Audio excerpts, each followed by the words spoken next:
Good evening. I'm Blake Burman. Thanks for being with us on this July 4th Eve. This is indeed the Hill on News Nation. The biggest bang yet this year for Donald Trump and his party. The overnight wrangling and afternoon celebrating before the fireworks. Republicans passing the one big beautiful bill after yet another all-nighter. This is the vote tally card. We're going to frame this one, okay? 218, 214. We covered just about everything. Again, it's the biggest bill ever signed of its kind. What Democrats are saying tonight is their leader broke a record in opposition. So, what is in, what is out? How the big winner just might be the southern border, even as alligator Alcatraz is opening this evening. And now he is on the road. We just saw him a little while ago. Why the president is heading to Iowa this evening ahead of the nation's birthday, plus a major development out of the Supreme Court today, when the justices are set to suit up to rule on bans of transgender athletes in female sports. But first tonight here from the Hill, and really only one place to start. Trump's triumph, a massive win for the president as his party delivers. We're sort of celebrating like the biggest bill of its kind ever signed, and it's going to make this country into a rocket ship. We're going to duplicate what we did in the first Trump administration. It's about to happen on steroids, and we can't wait for that to happen. This is jet fuel for the economy, and all boats are going to rise. All right, so many of the president's campaign promises are about to become law. The one big beautiful bill is roughly 1,000 pages, so we can't go through all of it. Nowhere near everything that is in it. But I want to take you through some of the main points here.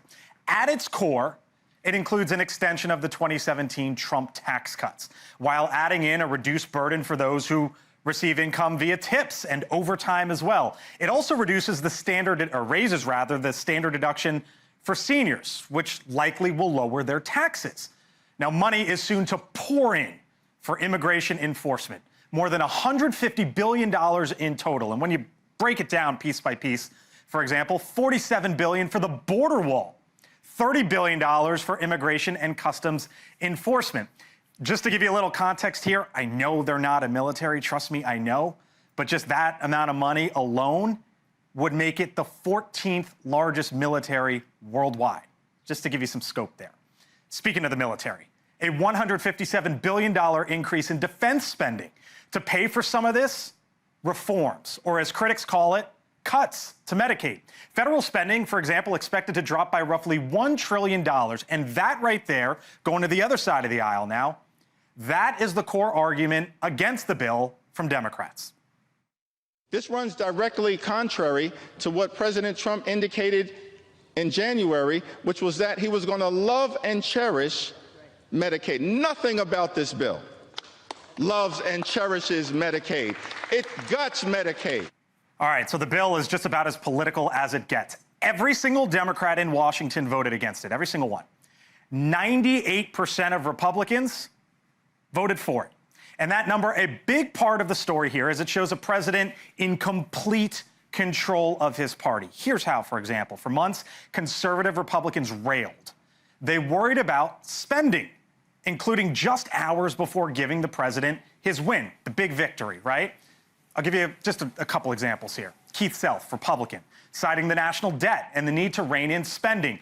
Quote, ultimately, this is an issue of morality. His words. Republican Marlin Stutzman, along the same lines, quote, unacceptable increases to the national debt and deficits, end quote. But in the end, they, like nearly all their colleagues on the Republican side, fell in line. And Democrats noticed. I never want to hear the Republicans lecture about fiscal responsibility again. The last president to actually balance this budget was Bill Clinton. We've never had a more reckless, deficit-exploding bill than what they're posing. But to be very clear here, it is also laughable for Democrats to raise that very issue. Here's the national debt, and I'm just going to show you the most recent presidencies, obviously blue and red. You get the idea, right? Both parties have blessed today's roughly $37 trillion total for the national debt, and this will continue up and to the right, no doubt about it. No one's debating that. Now, President Trump, he does not appear to be concerned. He says the legislation will be about growth and a booming economy to follow. Watch. I think we're going to get great growth. I think we'll have growth in record numbers. I think I have more power now. I could say, oh, gee, I don't know. I think I probably do because we've had a great record of success. You know, my first term was very, very successful. We had the greatest economy in the history of our country. I think we're going to blow it away this term. But, you know, we've proven certain things, and, yeah, I think probably it's got more gravitas, more power. All right, so now you're probably wondering about growth, right? GDP, here's dating back to 2017. The last 2 years following the 2017 tax cuts, basically the backbone of this, growth hit 3%, 2.5% and 3%, basically in the president's first 2 years, of course, before COVID struck, right? So that's some of the recent history, I guess you could say. But for the president, a major win, no questions asked about it. As he is about to speak in the heartland, a live look in Des Moines, Iowa. As the president is aboard Air Force One, he is going to speak to that crowd later this evening on what you could say is easily one of his best days of his second term. With me now, Congressman Marlin Stutzman, Republican from Indiana, who I appreciate with us live on set here in person after not much sleep last night. Not much. Thanks for being with us. Great to be here. I name-checked you there because you were one of the folks who said yesterday, no, no, no, and then today voted for it. Yeah. Why and how? Yeah. No, great question. And again, you know, it's one of those things when you see the bill coming back from the Senate, you're trying to digest what are the changes, what did they do different? And some of the first numbers that I saw, it does increase the debt. And I believe that the biggest threat to the United States is our debt and our deficits. You know, in 1980, we had right at $1 trillion of debt. Today, we have $37 trillion. Yep. We've got to do something about it. I appreciate your remarks regarding GDP growth, but that's not going to be the only thing that gets us out of our debt problems. We're going to have to rein in spending. We're going to have to make reforms. Tariffs is part of it. So it's going to be a multifaceted solution. So the reason why I bring up spending and debt was because that's such a big issue, right? Yeah. This bill's 1,000 pages. I could probably talk about 100 different things in it. But this was, for Democrats, Medicaid, for your side, spending and debt, sort of the issue. Here was Hakeem Jeffries on the floor, and then let me get your reaction. Don't ever lecture us about fiscal responsibility. Not now, not ever. Mr. Speaker, Republicans are not the party of fiscal responsibility. You are the party of fiscal irresponsibility. Over and over and over again.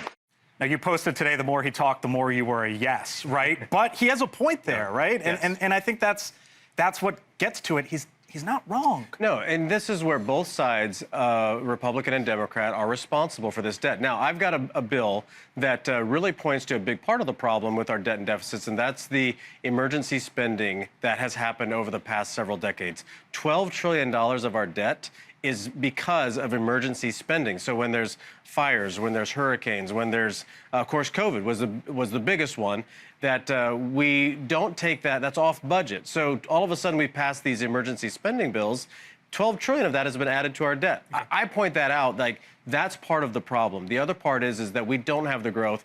This is a situation where we kind of go, is it chicken or egg first? We need a growing economy. Tell me what you like about it. Tell me what got you to yes. Keeping the tax rates where they're at currently. I mean, I'm a small business owner, come from a family business. Knowing that those tax rates are going to stay where they're at is really important for planning. Also, the border funding is in the bill. You have the defense spending. Golden Dome is a big part. So I want to ask you about Golden Dome because that's your district. It is, yes. In Indiana. Here was Tim Burchett, and then I'll get your reaction. Yeah. And I wish we'd have cut down some of the spending, especially with defense. We gotta, but there is money in there for drones and the hypersonics and all those other things. You can Google all that stuff. I Googled it. I believe around $16 billion and then $25 billion as a down payment for the Golden Dome. Yes. So how did you sort of go through? Okay, that's obviously a lot of jobs for your district. It is. Right. Yeah, we build the satellites. Right. And then the concerns. How do you sort of reconcile that and think through that? Yeah. No, I mean, it is not an easy process. And that's why some days you're like, this is going the wrong direction. And then the next day you know, as you read through the bill, you're just like, no, there's so many good pieces in here. As I looked at it, while there were some pieces that were added in the Senate, they increased the debt. That bothers me because just the debt service alone on the federal budget is $1 trillion that we're spending on debt service for the $37 trillion. Just think what we could do if we didn't have to be paying that debt service. So I've got had some good conversations with the White House, with the staff, with our leadership, and they are all concerned about it as well. We just couldn't put it all. This bill was getting pretty big the way it was, and it's focused more on the economy and growth. We'll come back later, and we'll deal with spending. So last question for you, and on that point, because we're going to get to your colleague on the other side of the aisle, Henry Cuellar here. The president said today he didn't make any promises. And you just said, we're going to come back to this and make things better down the line. If there were sort of no promises in this, but you say you're going to make things better down the line, how does all that square, and why do you believe that? Well, because President Trump this administration is already finding waste, fraud, and abuse. Because if you look, the Department of Justice this last week announced 300 people were indicted for scamming Medicaid and Medicare to the tune of $16 billion. We have said continually that there is waste, fraud, and abuse, and the Department of Justice just found it. And there's going to be more of it. And so while this gives the president time to clean up these programs, there's not a revenue problem here. There's too many hands in the cookie jar. And so I think it's time for those sort of pieces to be really focused on. Illegals shouldn't be getting Medicaid. If you're an able-bodied individual and can work, you shouldn't be on Medicaid. So those are going to make a big impact, and we are going to protect Medicaid and Medicare for those who really need it. Appreciate you coming in. Want to get to the other side of the aisle as well. Marlin Stutzman is a Republican from Indiana. Thanks, Blake. Safe travels back. Thank you. Appreciate it. All right, I mentioned the other side. Henry Cuellar, a Democrat from Texas, joins us live from up on the Hill. Congressman, nice to see you. I'm happy that we're speaking to you tonight because you're one of these Democrats that often will engage with the White House, right? And we talked to you about it specifically on the border, but you voted against. Explain why.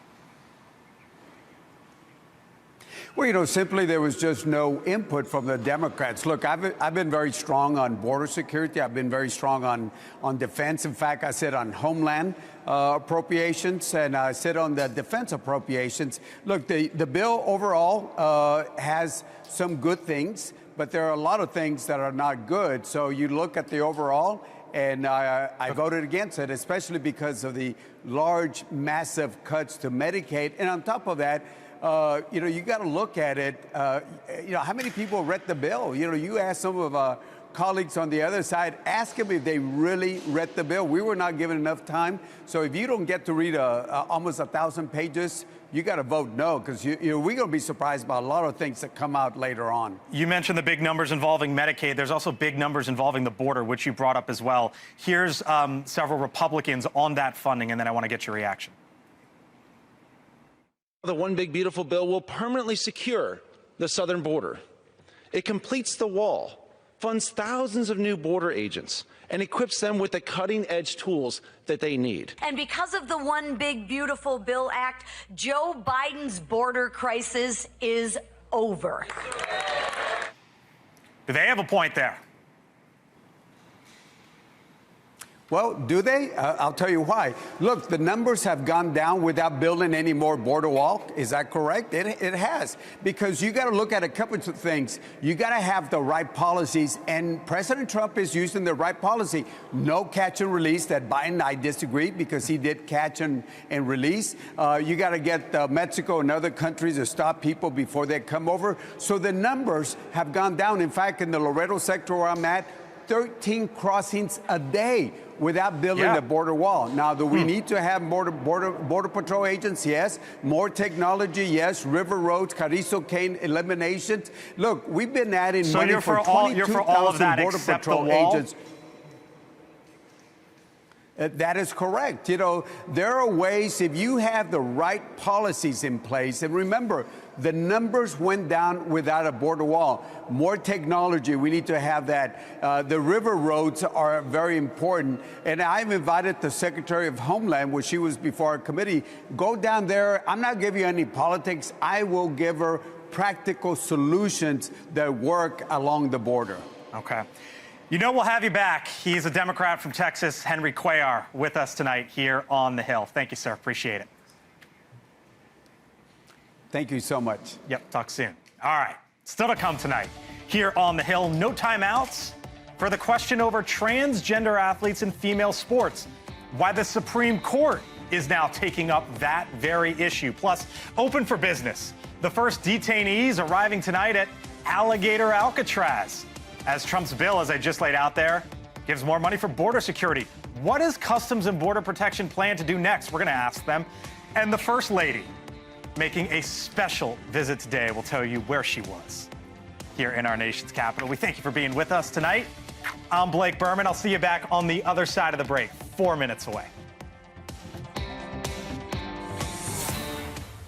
Sports teams will be decided by the Supreme Court. The justices agreeing today to hear cases about state laws in Idaho and West Virginia that limit participation of transgender athletes. It comes roughly 5 months after President Trump signed an executive order titled Keeping Men Out of Women's Sports. Under the Trump administration, we will defend the proud tradition of female athletes, and we will not allow men to beat up, injure, and cheat our women and our girls. From now on, women's sports will be only for women. The announcement from the court also comes after the University of Pennsylvania this week. The transgender swimmer there, Leah Thomas, was stripped of the medals that she won for competing for the school in 2021 and 2022. It was part of a broader agreement between the Ivy League and the Department of Education. What exactly happens from here? Look at who I have with me. Jesse Weber, News Nation legal contributor on the legal side of all this. Denise Gitsum, News Nation political contributor. And Chris Hahn, News Nation political contributor on the political side of all this. Hello to you all. Thanks for being here. Jesse, I want to start with you. So the court decides to take this up. Did that surprise you at all? Where are they going to go with this? No, this is a big issue. This is part of the national conversation. And although recently they took up the issue, they actually, in Tennessee, they upheld a ban on the use of puberty blockers and hormone therapy for trans minors. And you would say, oh, maybe that's an indication of where they're going. They didn't actually decide the issue of trans rights per se. And I'll tell you, remember, this is important.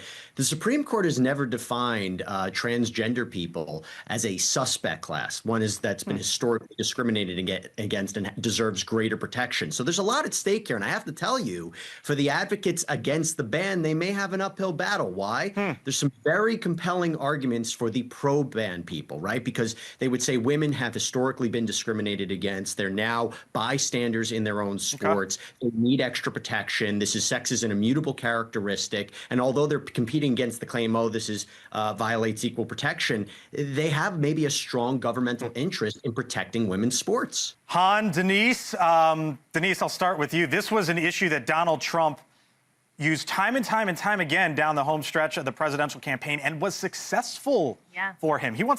I'm guessing he's thrilled to see this. Yeah, and so am I. I mean, I'm a woman who went to Wellesley College, where I was taught about the systemic oppression of women over history. And so I was a woman in sports as well. And when I think about how many hits I took to the face as a volleyball player, as a short one, and how much worse it would have been if a man had been on the other side of that, or a biological man, that, that terrifies me. But, the thing is, politics and common sense are on the side of my side, actually, the Republican side and the president's side on this issue. 69% to 73% of Americans are for keeping women's sports for women. So to that point, Chris, here was Gavin Newsom recently, and then I'll get your reaction. Would you say no men in female sports? Well, I think it's an issue of fairness. I completely agree with you on that. So that's easy to call out, the unfairness of that. Where's your party going with this? I think whatever the party decides to do, they better stand up for what they believe in. I think the problem that they had in 2024 is they let Trump run roughshod over it. They never were clear in what they believed in. They didn't show any fight. And I think Americans care more about who's going to fight and who's going to fight for them than an issue that impacts less than 1% of Americans. I don't think anybody's going through a sex change so that they could get a scholarship to play field hockey at Michigan. I don't think that's happening. And I think that the sports could probably figure out what's fair and what's not fair, and it shouldn't be decided by politicians or judges in a robe. But whatever the party decides on this issue, stand for it, fight for it, and own it. Donald Trump fought for some pretty unpopular things, too, but the people who voted for him said, you know what? The guy's a fighter. I agree with him on some things, and I'm hoping he's going to fight for me on that. Democrats got to show fight. And that's what's lacking in the party right now. All right, Jesse, I got to run, but when do we get an answer, you think, from the Supreme Court? First off, when does this get heard, and when do we know? Their term starts in October. I would hope it'd be one of the first cases they actually hear oral arguments on. In terms of the decision, months down the line. Months down the line. I got to leave it there. Jesse, Denise, Chris, Happy 4th. Hope you spend it with your families. Have a great weekend. See y'all. Appreciate it. Still much more ahead tonight here on the Hill. The first group of detainees arriving at Alligator Alcatraz. So tonight, what's next for border security, especially given massive amounts of money are coming that way now that the one big beautiful bill passed? A top advisor to Customs and Border Protection with us next.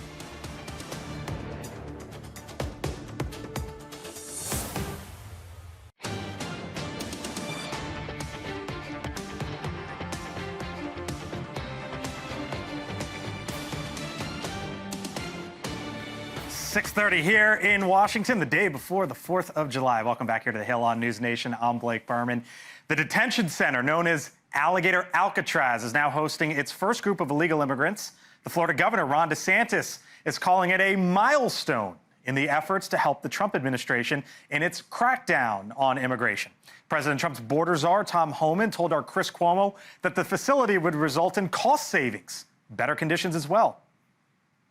Okay, they were putting illegal aliens in hotel rooms in New York City for like $500 a night. And that's a fact. $500 per alien per night for a hotel room. Then they had to pay for food, three meals a day. They had to pay for medical care. They had to pay for attorney access. The beds here are just under 300, is what I was briefed on. And that includes 3 meals a day, full medical, doctors and nurses on site.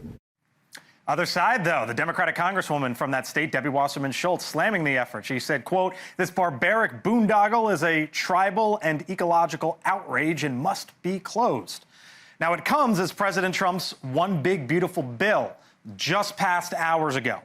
It allocates more than $150 billion for immigration enforcement. When you break it down even further, nearly $47 billion for the border wall, $30 billion for immigrations and customs enforcement as well. Meantime, when you look at the numbers, border encounters at the U.S.-Mexico border, historic lows. The total for June was just north, you see it there, just north of some 6,000. Less than a single day at certain times in the prior administration, or basically just about 200 a day. Joining me now is Ron Vitello. He is a senior advisor over at Customs and Border Protection with us tonight here on the Hill. Nice to see you. Great to be here. Thank you, sir. I want to start with the big news of the day, and really this massive sum that is going now for immigration enforcement. $30 billion alone for ICE. Now that you have the money, what are you going to do with it? So we are planning at CBP to increase and sustain what's going on at the physical border on the southwest border, some pilot projects on the northern border, some sensors on the northern border. So continue the gains that have been made. You saw the reduction in traffic you just announced, and we're going to continue to do more of that and then be able to sustain it over the long term. So wall with the commensurate tech, about 8,000 new frontline employees for CBP to aid in the trade and travel right at the ports, having more Customs and Border Protection officers, more Border Patrol agents between the ports, making America safe, continuing the gains that we made. You heard at the top of the show there, I spoke with Henry Cuellar, who's a Democrat from Texas, who actually is sort of aligned with Republicans on Border Patrol, and I asked him, all right, all this money that's now coming out, do you think it's needed? And he said, well, if it's been that successful, and we just showed the numbers, why do you need all this money?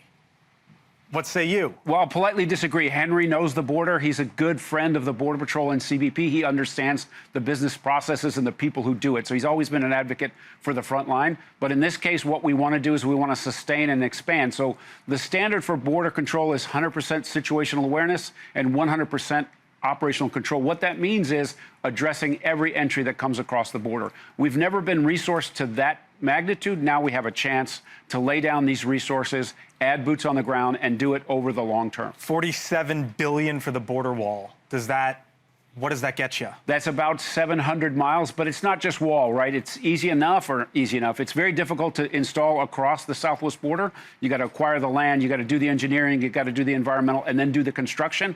But on top, or along with that wall, we're going to have sensors and lights and cameras so that the agents can be patrolled more efficiently. Wall works, everybody knows it, and now this is an opportunity for us to anchor the patrol response for anybody that might continue to try to invade. There are still concerns, though, about how ICE and Customs and Border Protection, specifically ICE, and the administration is going about things.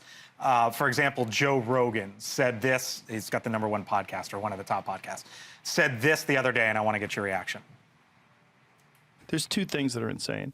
One is the targeting of migrant workers, not cartel members, not gang members, not drug dealers, just construction workers showing up in construction sites and raiding them, gardeners. Yeah. Like, really? What would you say to Rogan?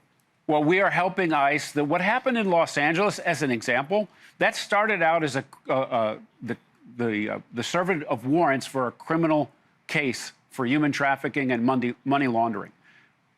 As an immigration officer for my entire career, when you find someone that's in the country illegally, that has not been invited, that hasn't been inspected, is present illegally, you're required to act. That's what the law says. That's how immigration enforcement But I think there's still to Rogan's concerns, folks who are going, wait a minute, construction workers, farmers, hospitality, and now I see that more money is coming to ICE, and I guess you got to wonder, okay, then is there going to be more of that, of what Joe Rogan calls insane?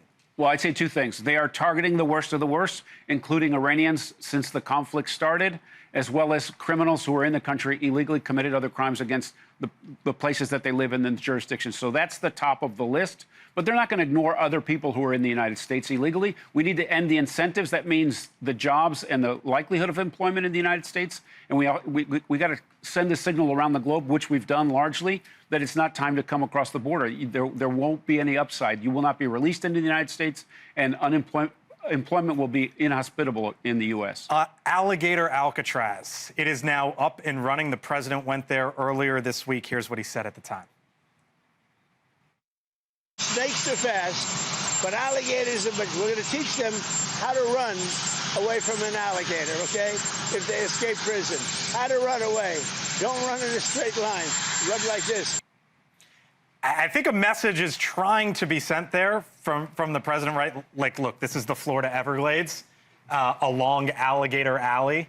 I'm born and raised in Florida. It is 1,000,000 degrees there. I know the conditions. I know the Everglades. I wonder if there's going to be more of these. Are you thinking about putting any more of these elsewhere? I was thinking to myself, all right, if that's hot and damp, what about cold and dry?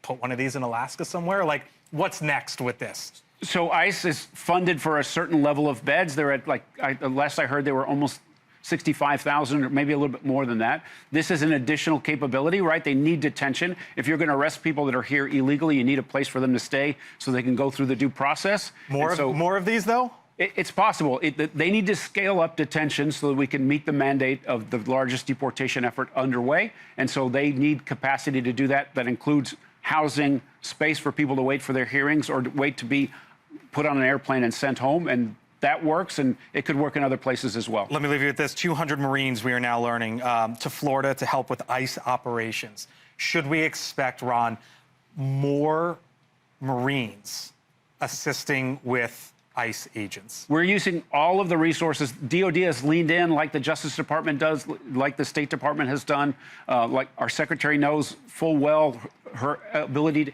interact in the interagency, and they've done a wonderful job helping us, so we're going to continue to draw on those resources. More Marines coming, correct. Most likely. Okay, all right, we'll leave it there. Ron Vitello, Senior Advisor, Customs and Border Protection. Thank you, sir. Thanks. Appreciate it. Still to come, other side. The big story in the day here in D.C., the big, beautiful bill now heading to the White House. We're sort of celebrating like the biggest bill of its kind ever signed, and it's going to make this country into a rocket ship. That from the president just a little while ago, and he unveiled as well what will exactly be flying over the White House as he signs that bill into law. Think about this. We've seen them recently. NewsNation owned the Idaho murder story like no other network. How'd the killer get out? Brian's going to actually show you the route. Staying from the beginning to the end. Brian Koberger has decided to throw in the towel. Brian Enton, you broke this story. The case isn't closed until you've seen it on Banfield. All right, welcome back here to the Hill on News Nation. Live look at Berkeley, California. It's not yet rush hour out there, but it always kind of is in California, right? It's a live look at I-80. Holiday traffic already picking up for the 4th of July. And it's being fueled by a drop in gas prices. Some good news here. Right now, across the country, a gallon of gas averages just over $3 a gallon. That is the lowest since 2021, at least for this time of year. Last year, it was $3.50. The White House now claiming victory when it comes to gas prices. But that's not all to consider on what has become a big day in politics. Stocks up since Inauguration Day. The Dow Jones Industrial Average up more than 3 points. The S&P 500, NASDAQ up 5 points. And consider that's the case despite all those concerns and worries and fears over the president's tariff policy. Inflation has not risen. It's right at around 2.5%. The jobs market has not crumbled. Right now, unemployment still at around 4%. Trump even today claiming victory over egg prices, taking to social media to highlight the cost. Overseas, the president ordered the bombing of Iran's nuclear facilities, and a ceasefire between Iran and Israel has followed, and it still holds as of this moment. And today, the one big beautiful bill. The House sending President Trump the bill for his signature, and that will take place, that signing, tomorrow afternoon. It is the bill that the president has been pushing for months. We're sort of celebrating like the biggest bill of its kind ever signed, and it's going to make this country into a rocket ship. It's going to be really great. We'll sign it tomorrow on the 4th of July, the deadline that he and his party set. Full panel here with me now. Niall Stanage, White House columnist for The Hill. Denise Gitson, back with me again, News Nation political contributor. Jonay Wartell is a Democratic strategist, and on little to no sleep, we released him from the halls of the Capitol. He is with us tonight, the one and only Joe Khalil. Hello, sir. Thanks. Good to be here. Yes. Hello to you all. Thanks for being here on a big day in politics. Obviously, that's not the full story and not even close to the full story, but it is right now, I think, Denise, the story for the president, and it brings up a question of how does he run this out from here? I mean, I guess he just keeps on winning, you know? Oh, come on. Don't give me that talking point. Seriously, what does he do from here? Is it a talking point, though? You just listed all of his accomplishments. Well, I mean, look, it's part of the backdrop, but where does he take it from here? Because I guess you could I guess he screw takes it up, a breather right? because he just won so big. I mean, I can't help but say, like, he's going to keep on winning because every time you hear Democrats get up, they say the same tired talking points. I mean, talk about talking points. It's the same thing we've heard forever. And I really feel for the Democrats because I understand what this is like as a Republican. But when a political party doesn't understand what its principles are, like what it actually stands for at its core, and you see this divide between super progressive socialists and the sort of normal Democrats that we used to be able to work with, it's a real problem. And we struggled with that when the Tea Party came up in 2010. And so I understand that struggle, and they're going to be in the dark until they find a way to actually stop the steamroll. I think that's a bit unfair. I'm not here to speak for the Democrats, obviously. But look, it's a win for President Trump that he got his signature legislation through. That legislation is not that popular. Quinnipiac poll just last week showing the majority of people disapproving, almost twice as many as who approved of this. Then you have the issue of what happens when the rubber meets the road in some of the less popular elements of this. People losing Medicaid benefits, for example.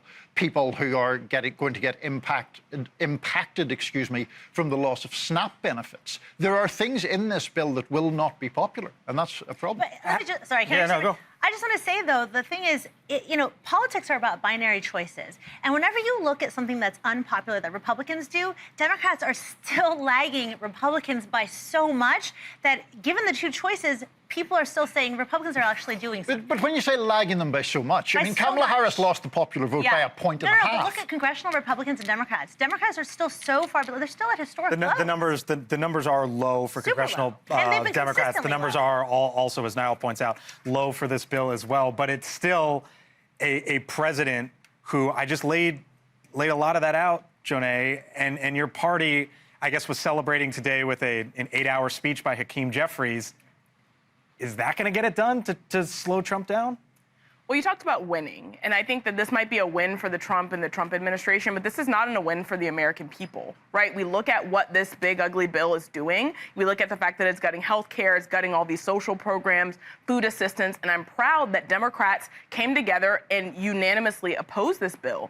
Republicans are now going to have to own this. They're going to have to go into their districts and say, this is the bill that I voted for. What are you guys going to do? What is your side of the aisle going to do? If you think it's that bad, what are you going to do about it? Democrats should be going into every single Republican district across America. By the way, many more of them are vulnerable for those members because of this vote. And I'd be talking about Republicans taking away their health care, Republicans taking away their safety net. That is a really hard argument to defend if you're Republicans in 2026. Throughout your 12 coffees today, what did you hear? Look, this is a 1,000-page bill, right? Yep. So I know we don't like nuance today, but that means that there are going to be things that end up going well and things that don't end up going well. And I think we just have to wait and see whether the estimates, 8 to 13 million people losing Medicaid, who knows if that's actually going to happen or not. So I think when we give it time and see if that happens, see if rural hospitals stay open, if there are no issues. There are a lot of things here that even Democrats, I think, would acknowledge they would like. The no tax on tips, the no tax on overtime sounds a lot like a Democratic priority. Henry Cuellar, when I talked about the border, for example, someone like him, I mean, he's just one. But yeah, so I just think that, you know, it is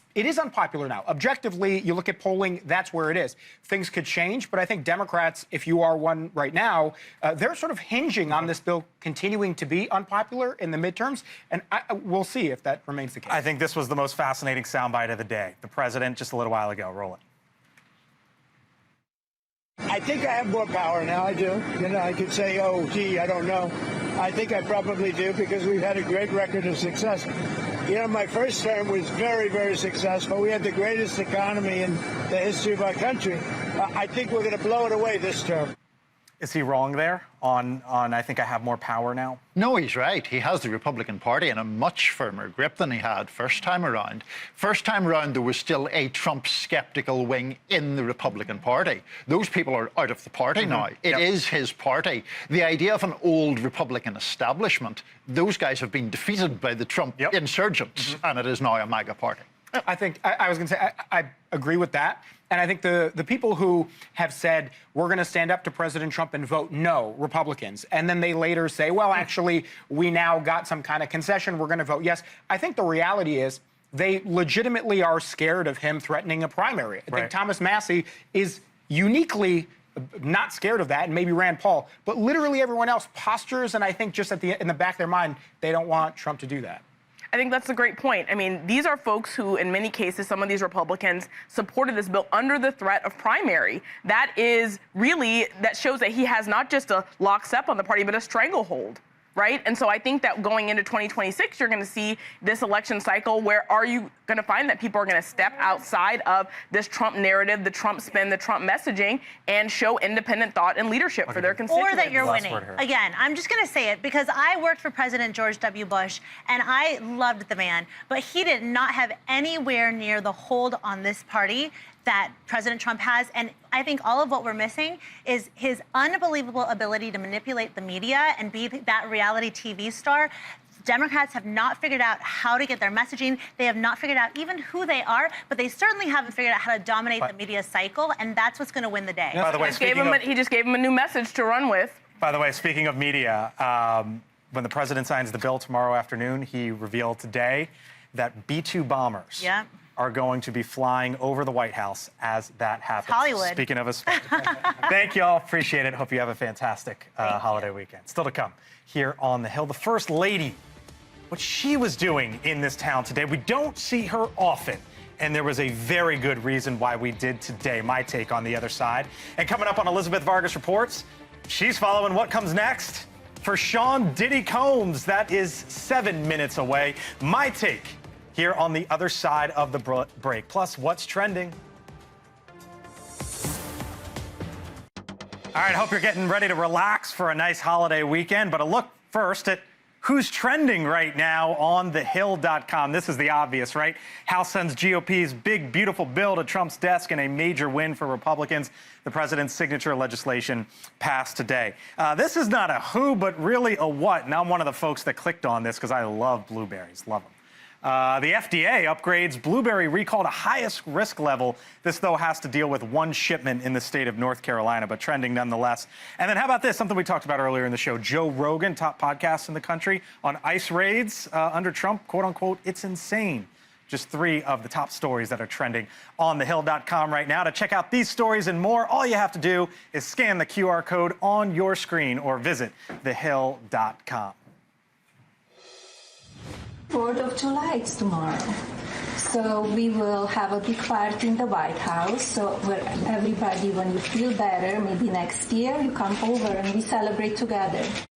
All right, time for my take now. And you, of course, know her, the First Lady, Melania Trump, visiting patients at Children's National Hospital today. That's just a few miles down the road from us, down the road from the White House as well. She joined some of the kids being treated there for a morning of arts and crafts. She also helped the kids decorate the healing garden for the holiday tomorrow.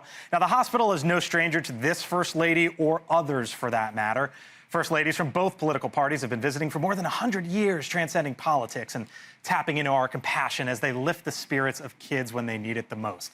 Now, it has been a tense, political, divisive, nasty week, whatever you want, of partisan fights here in this town, given the key legislation up on the Hill. But these images, a reminder that some things remain so much bigger and so much more important than the political fights of the day. And even in our most divided times, we are all united in our humanity. And that's my take tonight. I thank you so much for watching us here on the Hill and what has been a busy and consequential week. I hope you have a fantastic weekend. I'm Blake Burman. See you next time.